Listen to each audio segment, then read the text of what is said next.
কেন বলা হয় রাগের মাথায় কখনো কোনো ডিসিশন নিতে নেই? এর পিছনে কারণ আছে। কারণ আপনি যখন রাগে টকবক করছেন, রেগে গিয়ে চিল্লাচিল্লি করছেন অথবা মারামারি করছেন, ঠিক সেই মুহূর্তে আপনি যে ডিসিশনটা নেবেন সেটা কখনোই রাইট হবে না আপনার জন্য। কেন বলছি? কারণ সেই সময়ে রাগের মধ্যে নেওয়া ডিসিশন আপনার জন্য ভয়ঙ্কর হতে পারে। কারণ সেই মুহূর্তে আপনার বোধশক্তি অনেকটুকুই হ্রাস পায়। আমরা বুঝতে পারি না আমাদের রাগের মধ্যে আমরা কোন সঠিক ডিসিশনটা নিচ্ছি।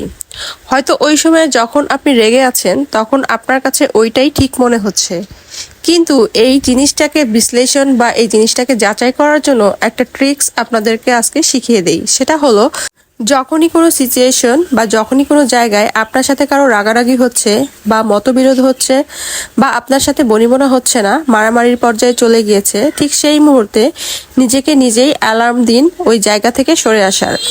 একদম দেরি না করে বেরিয়ে আসুন সে জায়গা থেকে এবং এরপরে খানিকটা সময় দিন, 1 দিন অথবা 7 ঘন্টা অথবা 5 ঘন্টা।